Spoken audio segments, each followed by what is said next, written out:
여야의 주요 대선 주자들이 부동산 공약을 발표하면서 대선의 쟁점으로 부동산 세금 대전이 떠오를 것으로 보입니다.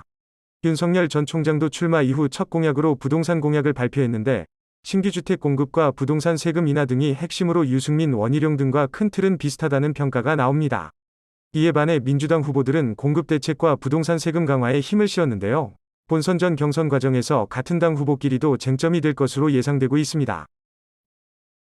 앞으로 은행에서 연봉 이상의 신용대출이나 5천만 원이 넘는 마이너스 통장 대출을 받기가 어려워지겠습니다. 금감원에서 신용대출의 한도를 연소득 수준으로 낮춰달라고 요청한 데 따라 인터넷은행을 포함한 대부분의 은행에서 이에 응하는 계획을 제출한 것인데요.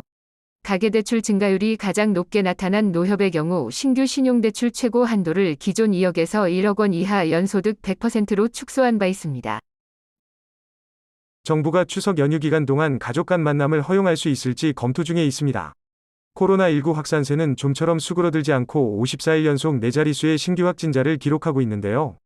방역당국은 확진자 수가 이어지고 있지만 예방접종률이 올라가고 있는 만큼 긍정적 검토도 가능할 수 있다는 입장인데, 단 부모님께서 고령이거나 기저질환이 있으실 경우 가급적 가지 않는 것이 낫다는 말도 붙였습니다. 추석 방역 대책은 금요일에 발표됩니다. 이번 주에도 저번 주와 마찬가지로 비 소식이 있는데요. 일단 오늘은 전국이 흐리겠고 비는 호남 및 경남 지역에, 내일부터는 전국에 비가 내리겠습니다. 서울 아침 기온은 21도, 낮 기온은 28도 정도를 보이겠습니다. 내일부터 비가 내리면서는 한낮에 25도 안팎으로 기온이 더 내려갈 전망입니다.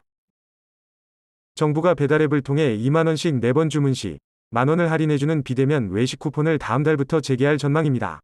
지난달 초까지 했던 내용과 동일하며 결제액에서 바로 1만원이 차감되거나 청구 할인되는 방식인데요. 단 편의점이나 마트 배달은 혜택을 받을 수 없습니다. 이외에도 숙박, 관광, 영화 등 관련 소비 쿠폰도 지급할 계획이었으나 코로나19 재확산을 감안해 신중히 검토하기로 한 것으로 알려졌습니다. 전 세계 인구 중 20억 명이 코로나19 백신을 접종 완료한 것으로 나타났습니다. 최근 중국 보건당국은 전 인구의 63%인 약 9억 명이 2차 주사까지 마쳤다고 발표했는데, 이는 전 세계 접종 완료자의 40%가 넘는 비중을 차지하며, 그리고 1억 7천만 명을 기록한 미국이 뒤를 이었습니다. 이 밖의 비율로는 아랍에미리트와 싱가포르가 70% 이상을 기록했으며, 영국과 독일이 60% 전후를 기록했고요. 한국은 아직 20%대입니다. 그럼 오늘도 좋은 하루 보내세요.